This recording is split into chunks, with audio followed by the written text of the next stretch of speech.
ご理解第7節。天地金の神は昔からある神ぞ。途中からできた神でなし。天地は流行ることなし。流行ることなければ終わりもなし。天地日月の心になること寛容なり。信心はせんでもおかげはやってある。天地は流行ることも終わることもなし。しかれども人間の住む地球上にはどんな変化があるかわからない。今地球は寒天基地にさらされている。そのような現状の中でも特に地球上にさまざまな大きな変化が起こっていることも有しきことと思われます。神様はいつも人間氏子を中心にお働きくださってあることを思うとき、人間もまた神様中心の生き方にならせていただく生き方を悟らねばならぬ重大な時期にあると思います。すなわち寒天基中、寒天基地にその働きを受けるには、信心はせぬでもおかげはやってあるおかげに気づき、心音放射の神様中心の生き方を身につけねばなりません。我が心時代を世界に開く運動がいよいよ急を要します。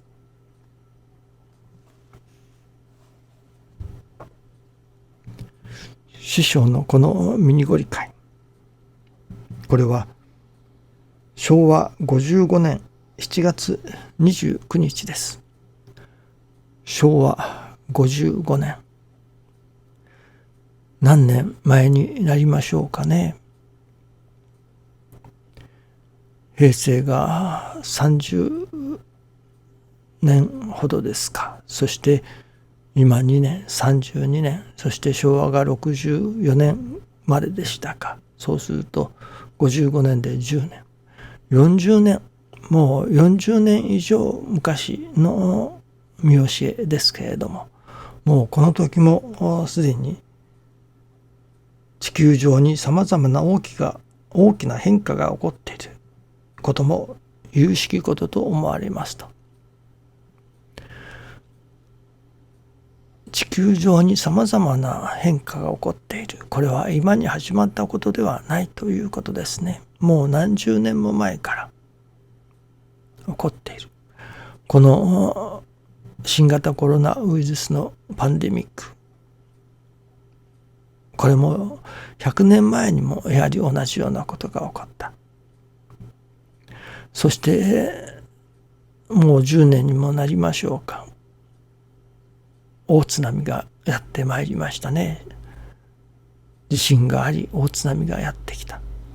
いわばさまざまな災害、またあるところでは地震であったり大雨であったり、さまざまな災害というのでしょうか。これを災害と見るのか、天地の継承と見るのか、それはさまざまなことでしょう。私ども人間にとってさまざまないわば改まるべき、変わるべきチャンスがいくつもあったということですね。そしてまたそのたびたびにここは改まらなければ、ここは大きく変わらなければ、今変革の時だと言い続けてきたわけですね。しかし言い続けてきたけれども現実はあまり大して変わっていない。それは私ども人間の心がそういう変わらなければ大変革の時だと言われ続けてきておりながら、その実大して変わっていないということになりますね。今朝は愛楽理念は助かりの理念といただきました。愛楽理念は助かりの理念だと。人が助かるためにはさまざまな方法があります。祈念祈祷を人に頼む。そしてそのいわゆる力ある人の祈念祈祷によって助けてもらうという助かり方もあります。また教祖様のおかげは我が心にありと、我が心にあるところのおかげをもって助かるという助かり方もあります。その一つは教えをいただき助かるということでもありましょう。その教えによって神様のお心を分からせていただき、ああなるほどそういうことかと、今私が難行しているこれも神様が私の心を育ててくださろうとするお働きなのだということに合点がいって、そこで心が安らぐというのでしょうか、助かる一端ともなるわけですね。師匠は愛楽理念はその実行をもって命とすると教えてくださいますように、愛楽理念その見教え自体では効果が薄いというのでしょうか。確かに話を聞いて心が楽になるということはありますけれども、それ以上の本当の助かりになるためにはやはりその教えを行じなければならない。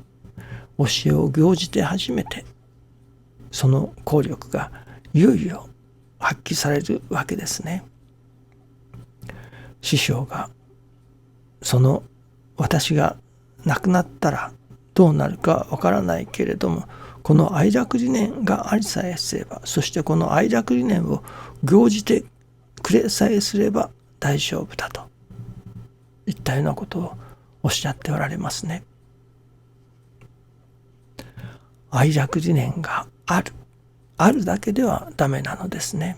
そしてそれを行じることによって初めて愛楽理念が発動されるというのでしょうかね。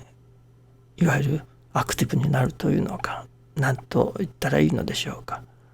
その愛楽理念が愛楽理念たるその効力を発揮する、そのためには行じるということがいるわけですね。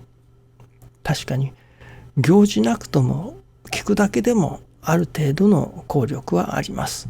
助かることができます。しかし真の助かりを得ようとするためにはやはり行じなければならないということになりますね。師匠は愛楽理念はまた助かりの根本理念だとも確か表現しておられたと思います。その根本理念、いわばその師匠の見教えを私どもはいただいております。いただけばそれだけで助かります。それはよく御霊様の前でおかげの泉を読んで差し上げる。そうすれば御霊様がそれこそ合点されて、それで助かる。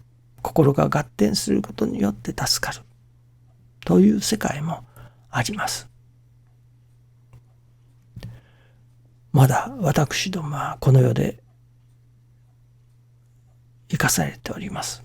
生かされているものとしては、その行じることによって助かるという世界もあるわけですね。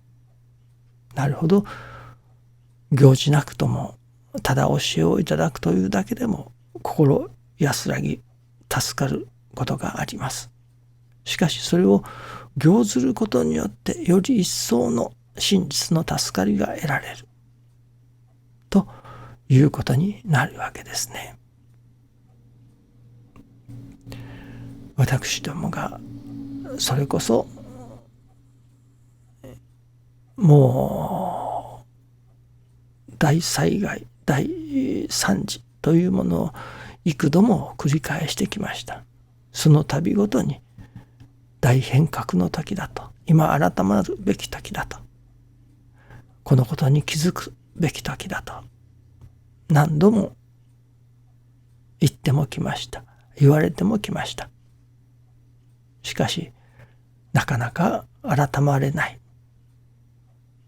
その自らを変革することができていないというのが現状なのではないでしょうかね。その何度も大変革の時を経験してきていますけれども、なかなか私自身が大変革ができていないということに気づかせていただき、これは師匠がおっしゃられた愛楽理念はその実行をもって命とする、ここのところを改めていただき直さねばならないと、今朝はそのことを教えていただいたように思います。どうぞよろしくお願いいたします。ありがとうございます。